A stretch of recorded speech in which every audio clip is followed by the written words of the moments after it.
Good morning, boys and girls. Welcome to another episode of the Untamed Trail. This one is completely different to what I've normally done, and I'm going to talk super basic today. We're going to be talking about introductory beach fishing rigs.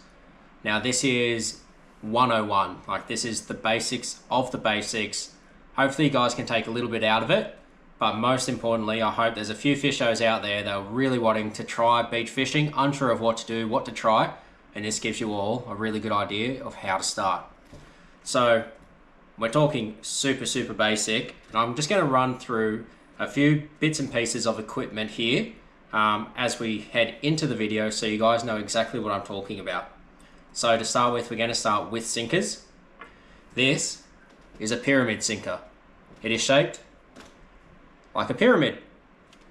We use this to essentially act as an anchor. That's going to hit the sand like that. The line will go through here, and that's going to really drag into the sand and essentially stay super close to where you have actually launched that. Now, heavier ones will obviously sink quicker, will stay on the bottom a bit longer. Lighter ones, you still may get a bit of drag around, but these are one of, if not the best style of sinker to use if you want to stay in one specific location. The other main sinker we use for your beach fishing is a ball sinker. It's the shape of a ball. Now this will run and move a little bit in the current and the sides and all that sort of stuff. Waves will hit it, waves will push it. Typically with these you'll start at about a size 5 or 6 if there's a little bit of current, and go upwards from there in terms of weight. Now people use ball sinkers because if you have a few small sand flats that undulate like that, this allows the ball to sit on one of those sand flats and still slowly move down into that trough where the fish are going to sit. That is a ball sinker. Then we move to swivels. Typically there's two types of swivels we use. We use a standard rolling swivel. So that is that there. There's a side on one end, a side on the other, and they spin, well, swivel in by themselves. There's no twist or anything like that. This allows one section of line to stay still and the other to rotate, and the entire thing not to get twisted and wrapped. The other type of swivel we do use is what's called a cross line, or a three-way swivel. So there is essentially 3 sections in there. So that is, again, if you're tying 3 sections of different lines, we'll go over this a little bit more in the rigging. Then obviously there's the hooks. We're not going to talk too much about hooks because everyone uses different ones, and we can talk about that later.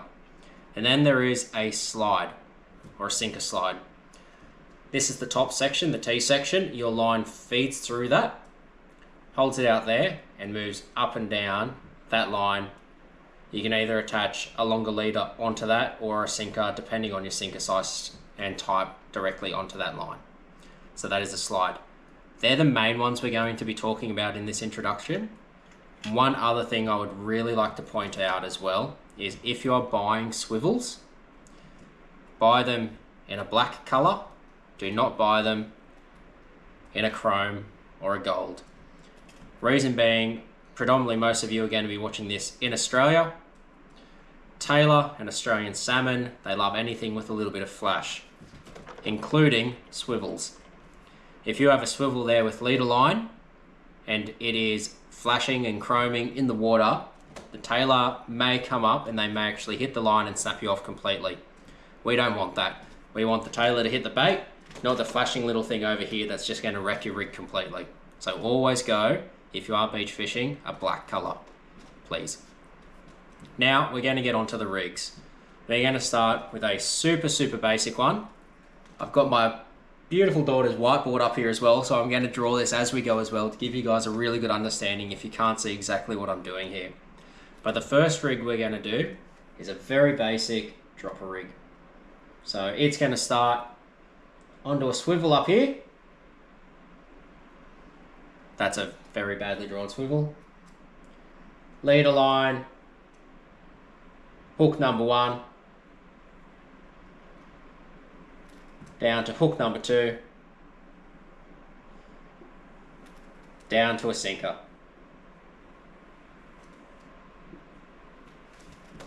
So that's what we're going to create. Now, you may look at this and say it's very simple, but then also, how do I attach this? So there's a few different ways. If you are really struggling with your knots and just hate your life and all that sort of stuff, you can use your crossline or your three-way swivels. So that goes there. So that acts as top of the leader, bottom running down, and then hook into here. The other way to create it is to use loop knots. Now, I'll show you guys very, very quickly, hopefully. This rig set up with a loop knot. So I'm going beach fishing tonight, weather permitting. So I'm going to hopefully use this. And I want to have about 2.5 meters of leader line. For anyone saying, how do I measure 2.5 meters?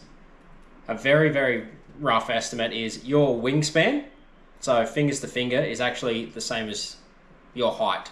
So I'm 180 centimeters tall. My arms stretched across are about 180 centimeters. So that there, 1.5 of me is, 2.7. So a little bit shorter than that. It's going to be pretty close to 2.5 meters. Now we don't have to be exact with that. You can chop and change completely, but that's just a really good rough estimate, and that gives you a good idea of how much line you're going to need to be able to create these rigs. Now, the top section of this is going to get tied into a swivel. We know this, so we're actually going to use that smaller section there to create the loop. So we're going to have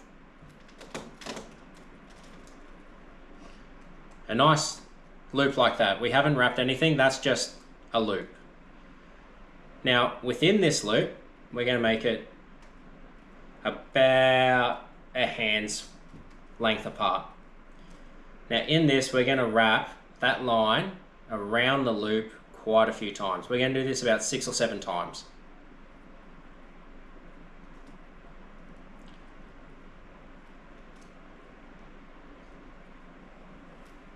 And one more. Okay, so we've wrapped that loop around that main section of line 6 or 7 times. Now in the middle, and it doesn't have to be exactly in the middle, so don't panic with that, we're going to pinch one of those little wraps and we're going to make it open.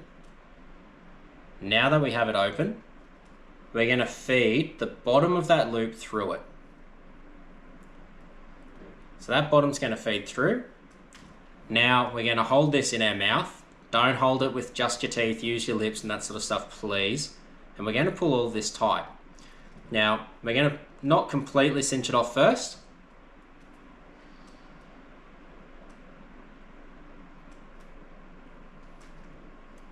But that is the start of the loop knot.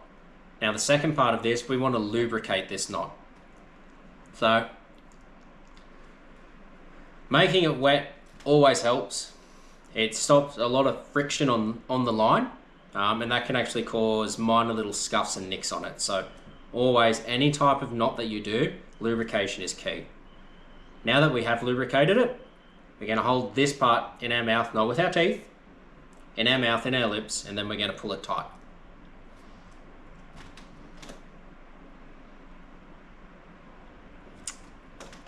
So that there is a very simple loop knot. Now, why do we love loop knots? Well, to show you guys why, I might start fishing and I might put a, let's say a 5/0. Now instead of having to retie this with a loop knot, I can actually feed that through.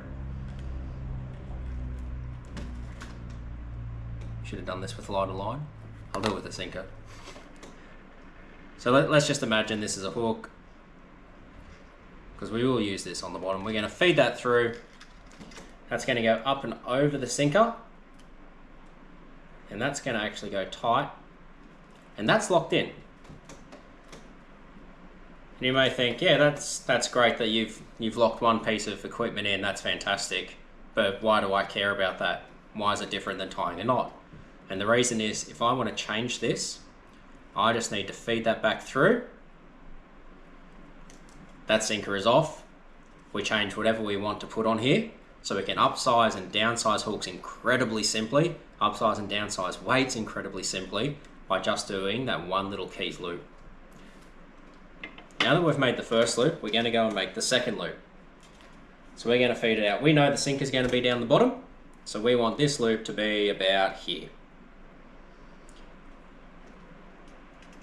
Now, I want this one to feed out and be a little bit of a bigger loop, because I want it to go a little bit further away from the sinker.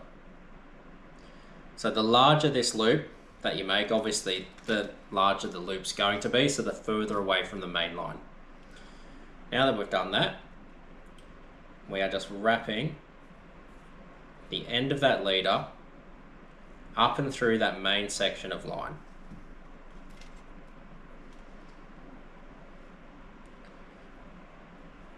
And again, we're going to do this 6 or 7 times. It's a very simple process.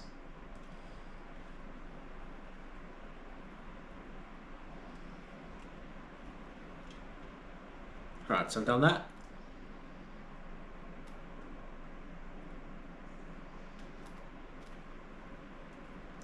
So we can see that it's a larger loop now. Now again, we pinch somewhere in the middle. The bottom of that loop is going to go through. We're going to hold each end.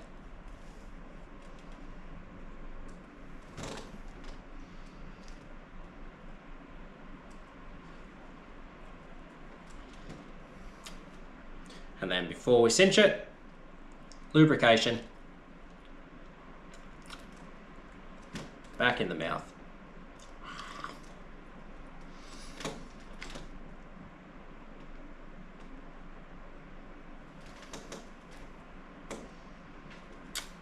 And we are done with the larger loop. So we have a larger loop there and a smaller loop there. You can basically make the loops as big as you want.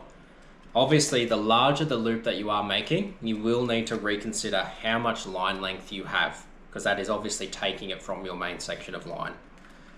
But we now have that sorted. We're going to tie, I'm not going to tie it right now, but we're going to tie it to a sinker down the bottom, a swivel at the top, and that's going to sit like that. Now, what this rig allows us to do, and this is why I love using it so much, especially with a pyramid style sinker, is I know where I cast this, it's essentially going to stay there. So if I've made a great cast, I'm like, yeah, that is exactly in the gutter I want to be in. That sinker is going to anchor itself down the bottom. This bait is going to float up and it's going to present really, really naturally. Now I have on this one, from that big loop to the main section there is probably close to 50 centimeters. So I know that sinker is going to sit on the bottom, and this is going to be 50 centimeters and a little bit higher up because of that loop section, probably about 50 centimeters off the bottom as well. And that's just going to be absolutely perfect for any large predatory species like a jewfish, like your tailor, your big flathead, anything basically cruising along that bottom channel. Your big bream as well are going to go and have a crack at it. You can use that for your whiting if you want to run smaller light stuff and lighter line and everything like that. It's an absolutely fantastic rig. It takes almost no time to make. Swivel on one end, sinker on the other, 2 hooks. You're sorted for about $1 worth of material. And with that $1 worth of material, you can go out there and you can slay an abundance of fish. Now, that's rig number 1. Super easy. I love using that when there's quite a bit of current, simply because that pyramid presents it really naturally. Rig number 2. I need to get a better whiteboard marker looking at this. Now rig number 2 is a little bit different. So it uses what we call a running sinker. Now you may have heard me talk about running sinkers in the past. Predominantly I use it for drummer fishing and stuff like that.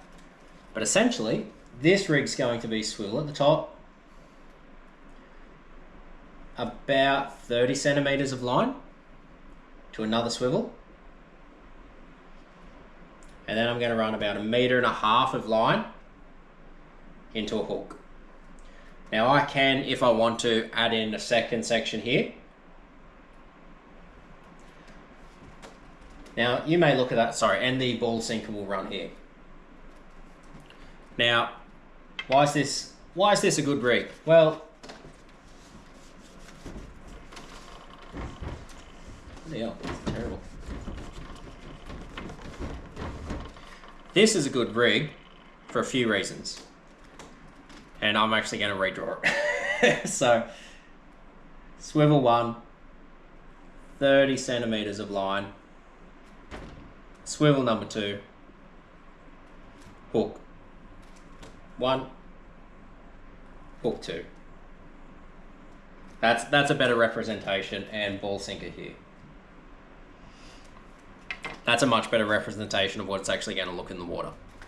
So the reason that we run the swivel, again, 30 centimeters roughly of line, it's not a whole lot, into that larger section of say 1.5 meters. So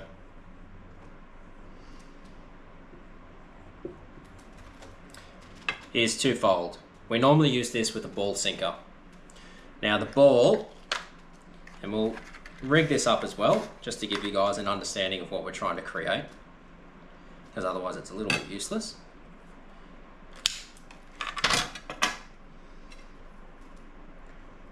So swivel number 1. Now these knots don't have to be fantastic either. It's just, I just use a simple uni. There's an abundance of different knots out there you can all tie. I'll leave it up to your discretion. Again, uni, simple. That's what I tie for a lot of my stuff. Just because it is so easy. So swivel number 1. I'm not going to trim the tabs yet because you guys don't need to see that. Down into ball sinker. And that'll tie off into another swivel. And what this allows it to do is that running ball. Now, why is a running ball sinker important? Well, for a couple of reasons. Number 1, if we're there with undulating sand, so sandbank, trough, sandbank, trough, sandbank, trough. If we landed up here, that ball sinker, because it's running, will allow itself to travel down into this gutter and sit there, and that's where the fish are going to channel through. Now, we want to present our baits where the fish are going to be. There's no point us having the bait sitting on top of that sand bank when the fish are all traveling here. Fish predominantly travel in your deeper sections. They don't like getting smashed around by waves. They travel through the troughs. That's where we want to be. That's what we want to fish for. Now that it's traveled itself in there, why is that running ball sinker a great thing to use? Well, mostly this is for mulloway or jewfish. So mulloway, they're aggressive but tentative is probably the best way to say it. They will grab a bait, and if they feel resistance, very often they will choose not to take it. What we allow this to do, if we're there and we've got our bait up here, is this bait the mulloway can grab it, it can run, feel no resistance, gobble it, gobble it, gobble it, gobble it, further, finally hits the swivel, takes off, and it hook sets itself. And that is why for beach rigs, we really like using that running ball sinker, especially when targeting the mulloway. So that is rig number 1. This section here, obviously we're just going to use dropper loops. We will only use one dropper loop. We don't need to dropper loop the second one unless you really, really want to. That would just be a standard uni. You can obviously do that if you do want to change out hooks, but yeah, dropper loop here, standard hook here, cross line if you really want to, standard hook. It's that simple. Now, the final section that we're going to cover is the running ball sinker.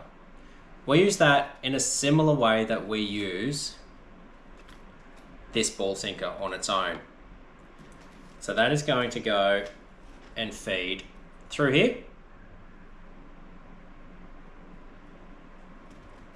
And now from that clip, and quite a few people will do this differently, from that clip I like to run about 30 to 50 centimeters of line down there onto another pyramid.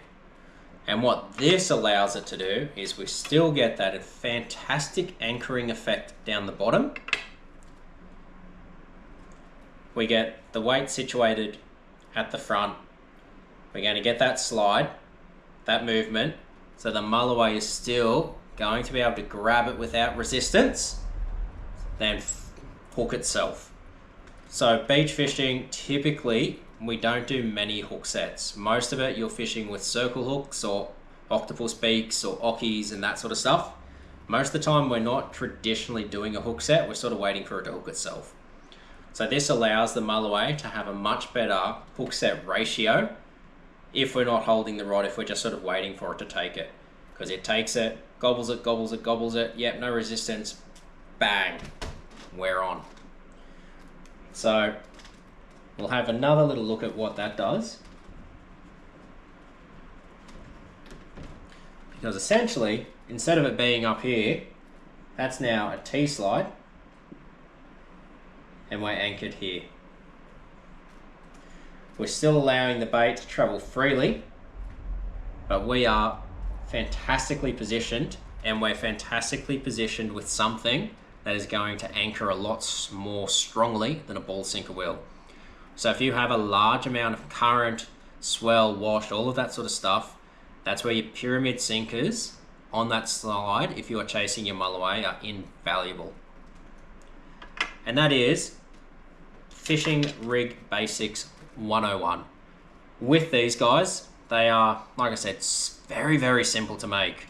We've made 1.5 already, and most of the time I spent talking to you. Really easy to do when you're on the beach as well. You just need to remember those loops. Once you figured out how to do a loop knot, you're pretty well sorted. And the amount of species you can catch consistently with this very simple basic setup is absolutely awesome. So I hope you guys really enjoyed this fishing basics. I hope you took something from it, learned something from it. I'd also love to hear everyone's tips and tricks on how they like to fish the surf and what their rigs are and what type of sinkers and everything they use. So leave a comment with that. Hit that like and subscribe, and I'll catch you all on the next episode. Tie lines.